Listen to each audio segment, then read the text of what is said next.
Hello दोस्तों, नमस्कार। SM किसी शाना में मैं आप सब लोगों का दिल से बहुत बहुत स्वागत करता हूँ।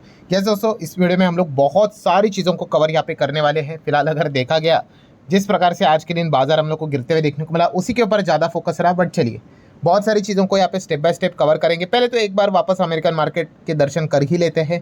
550 पॉइंट के आसपास की गिरावट, नेस्डैक भी सेम वैसे ही 1-1.25% नीचे ही देखने को मिल रहा है। हमारे एडीआर की बात कर ले, सो आईसीआईसीआई बैंक का एडीआर 5% नीचे, इन्फोसिस का एडीआर आप देख सकते हैं 1.25% नीचे, एचडीएफसी बैंक, विप्रो के एडीआर आप देख सकते हो, विप्रो का एडीआर कुछ ज़्यादा ही गिरते हुए देखने को मिल रहा है।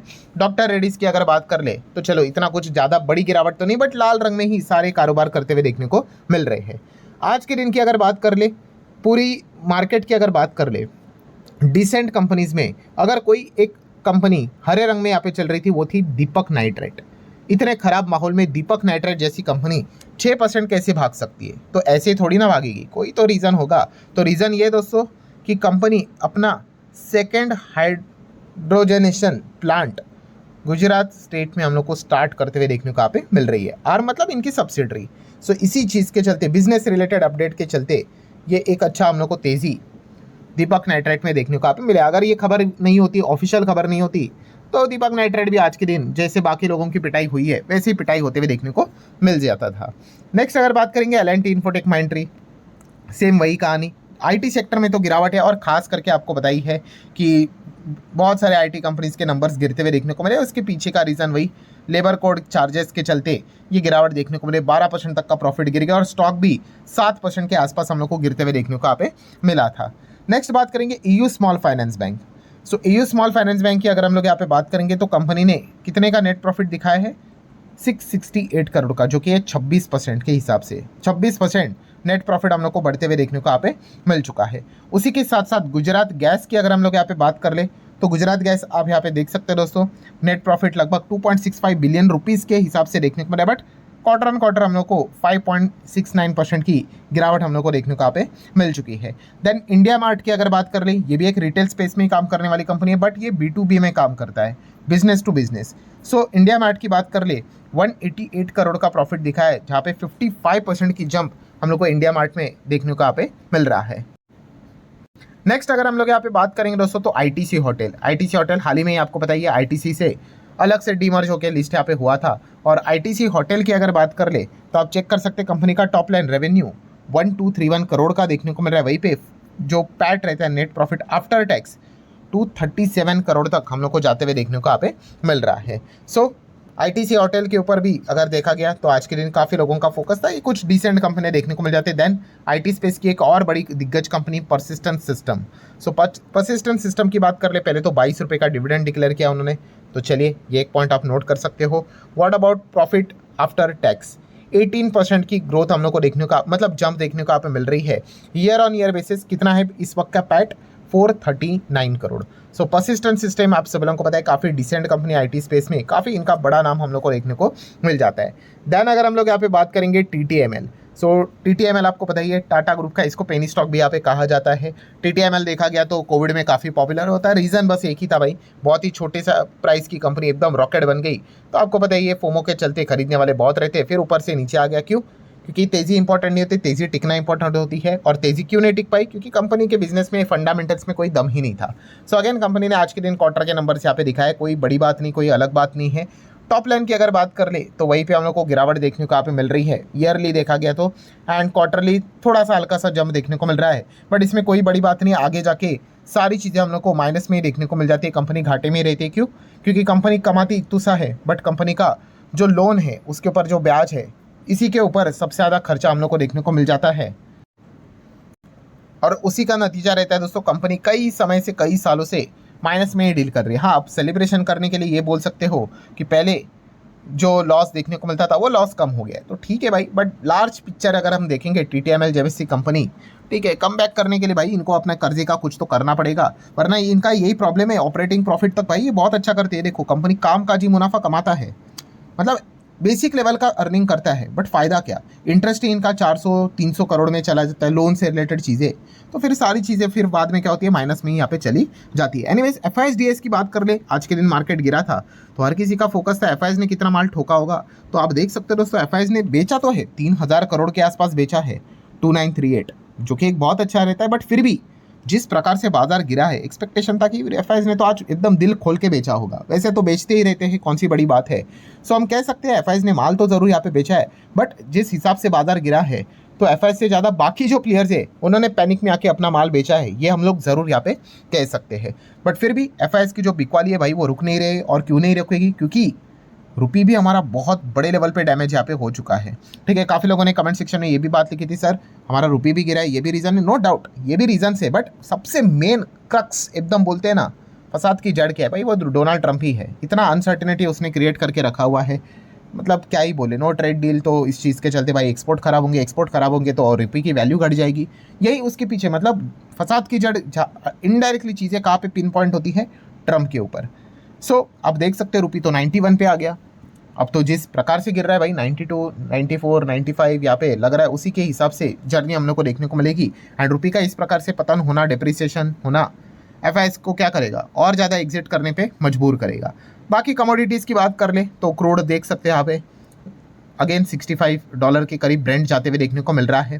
देन गोल्ड की अगर बात कर ले 1,51,000 गोल्ड हम लोग को फिलहाल तो देखने को मिल रहा है। एंड डॉलर टर्म में अगर बात कर ले तो 4740 का गोल्ड हम लोग को फिलहाल तो देखने को यहाँ पे मिल रहा है। और सिल्वर की अगर बात कर ले, सिल्वर अगेन 94, 95 के करीब देखने, 95.50 को भी क्रॉस किया था। वो तो ऊपर नीचे थोड़ा बहुत तो यहाँ पे होता रहता है। मतलब कमोडिटी मार्केट में काफ़ी बढ़िया एक्शन देखने को यहाँ पे मिल रहा है, इतना हम लोग ज़रूर यहाँ पे कह सकते हैं। इक्विटी मार्केट में तो भाई ट्रंप ने तो पूरा मतलब रायता फैला के यहाँ पे रखा हुआ है, और वो कब तक चलेगा वो भी किसी को पता नहीं है। सो कमोडिटी मार्केट का वैसा भी देखा गया, जैसे कि सिल्वर को लेकर कल मैंने आखिरी वाला वीडियो भी कवर किया था कि उनके तो मल्टीपल रीजंस भी है बिजनेस रिलेटेड। एंड गोल्ड तो सेफ हेवन असेट क्लास करके देखा ही जाता है, तो जितना ज़्यादा ट्रंप यहाँ पे केओस मचाएंगे गोल्ड को तो एक बेनिफिट यूजुअली मिल ही जाता है। देन सिल्वर की अगर बात कर रहे हैं तो हिंदुस्तान जिंक ये भी हरे रंग में चलते हुए देखने को मिल रहा था। इसका तो भाई पूरा ताल्लुक सिल्वर के हिसाब से, सिल्वर जोरदार क्रैश होगा, गिरेगा तो ये भी गिरेगा, सिल्वर भागेगा तो ये भी अच्छा खासा परफॉर्मेंस देते हुए देखने को मिल रहा है। IEX की अगर बात कर ले तो अगेन परेशान, कल भी परेशान, आज भी परेशान। रीज़न एक ही है भाई, मार्केट कपलिंग को लेकर चीज़ें मतलब कोई क्लैरिटी नहीं है, अभी भी डिले हो रहा है, कोड बीट सारी चीज़ें खबर सुन रहे हैं, बट इस चीज़ के चलते IEX को बस नुकसान और नुकसान ही हो रहा है। इंडिया ग्लोब एविएशन, इंडिगो की बात कर ले दोस्तों तो आपको पता ही है 10 फरवरी तक का टाइम इनको दिया गया था कि नए रूल्स रेगुलेशन को फॉलो करके बट देखा गया तो ऐसा लग रहा है कि 10 फरवरी तक भी इनका तो सारी चीज़ें सॉर्ट आउट होने वाली नहीं है। तो इसलिए इंडिगो ने पहले डिसीजन ले लिया है कि 10% flight till the March and ये कट करके चलने वाले हैं। कट करके मतलब अलग अलग रीजन से, बट आपको पता है पायलट्स की भी रिक्वायरमेंट थी, सैलरी बढ़ा कर देना है, बहुत सारी चीज़ें थी।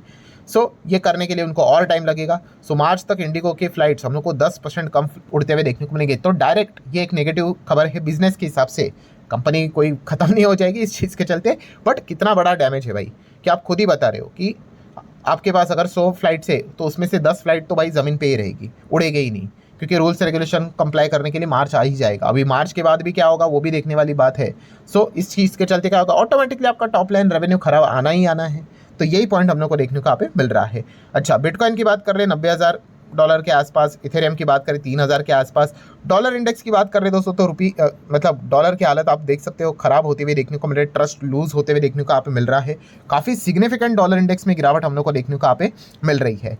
सो ये एक इंपॉर्टेंट पॉइंट है जिसको आप नोट कर सकते हैं। अच्छा, टाटा मोटर की धज्जियां की उड़ी है, मैंने कल भी बताया था, आज भी बता रहा हूँ भाई। अमेरिका ने यूरोप के ऊपर यहाँ पे, यूके के ऊपर भी टैरिफ यहाँ पे लगा दिया, जो 8 देश के नाम है। 10% और टैरिफ, ऊपर से 25% और लग सकता है अगर कंडीशन नहीं मानी तो।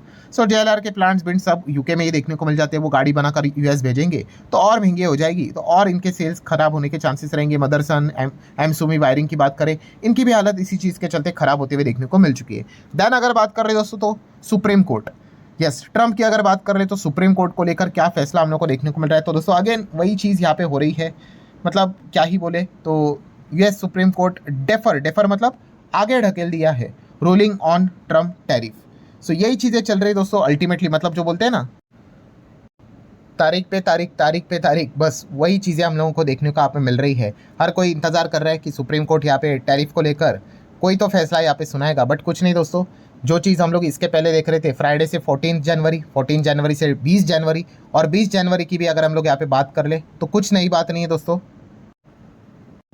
अल्टीमेटली फिलहाल वही आउटकम देखने को मिल रहा है कि डेफर पोस्टपोन यहाँ पे करा है अगेन। अच्छा, अब अब आगे क्या, अब नई कौन सी तारीख यहाँ पे मिलेगी, तो बताया जा रहा है दोस्तों कि शायद से, मतलब ऐसा बोला जा रहा है कि शायद से 20 फरवरी से पहले पहले शायद से कोर्ट का डिसीजन नहीं आएगा। इस प्रकार की बातें चल रही हैं। मतलब आप मोटा मोटी 1 महीना और पकड़ कर चलिए। तो जितना ये लंबा खींचेगा आपको पता ही है, हमारे लिए, पूरी दुनिया भर के लिए ये तो बैड न्यूज़ ही रहेगी, क्योंकि इनके टैरिफ चलते रहेंगे, नुकसान यहाँ पे एक्सपोर्टर्स का होता रहेगा। से अगर हम हमारी बात कर ले तो फॉरेन करेंसी से रिलेटेड कम फॉरेन करेंसी हमारे पास आएगी, कम डॉलर आएंगे, हमारा रुपी और ज़्यादा उसका पतन होगा। तो यही पॉइंट हम लोग को देखने को यहाँ पे मिल रहा है। सो अब क्या ही कहे भाई, तारीख पे तारीख ही यहाँ पे चल रहे हैं, तो हम तो कुछ यहाँ पे कर नहीं सकते। ठीक है, कल के दिन की बात करें तो कल के दिन भी काफ़ी सारे बड़े बड़े कंपनीज़ के नंबर है, आप चाहो तो नोट यहाँ पे कर सकते हो। जैसे कि आप देख सकते हैं बैंक ऑफ इंडिया के नंबर है। दैन अगर हम बात करेंगे, आगे बढ़ेंगे, फटाफट देख लेते, दालमिया भारत के नंबर आप चाहो तो यहाँ पे देख सकते हो, पढ़ सकते हो। डॉक्टर रेड्डीज़ को तो ज़रूर स्टडी यहाँ पे करना है। दैन उसी के साथ साथ इटर्नल जोमेटो की अगर बात कर ले, ग्रेविटा के नंबर आप स्टडी कर सकते हो। दैन उसी के साथ साथ हिंद पेट्रो के नंबर चाहो तो स्टडी कर सकते हो। KEI के नंबर को स्टडी कर सकते हो। जक्सनफाल फार्मा इंटरेस्टिंग कंपनी है। Then KPI green energy. Then Muthoot cap की अगर बात कर ले, OFSS की बात कर ले, IT स्पेस की दिग्गज कंपनी, लेट्स सी उनके नंबर कैसे आते हैं। PNB हाउसिंग फाइनेंस की अगर बात कर ले, दैन राजनतन ग्लोबल वायर, आई होप यही कंपनी है वो, आप चाहो तो इनके नंबर स्टडी कर सकते हो। दैन टाटा कम्युनिकेशन के नंबर यहाँ पे, तत्वचिंतन के नंबर आप देख सकते हैं। UTI AMC के भी नंबर हम लोग को देखने को यहाँ पे मिलने वाले। वारी एनर्जी के नंबर भी कल हम लोग को देखने को मिलने वाले। सो बेसिकली ये भी कंपनियां हर किसी के रडार के ऊपर यहाँ पे रहने वाली है। सो ठीक है दोस्तों, जाते जाते एक और बार अमेरिकन मार्केट के दर्शन कर लेते। वही चल रहा है, दबाव पूरा है, 600 पॉइंट की गिरावट फिलहाल तो देखने को यहाँ पे मिल रही है। सो ठीक है दोस्तों, आशा करता हूँ वीडियो हेल्पफुल लगा होगा। चाहो तो लाइक एंड शेयर कर सकते हो। So that's it, thank you very much दोस्तों, वील बी मीटिंग, तब तक के लिए बाय बाय।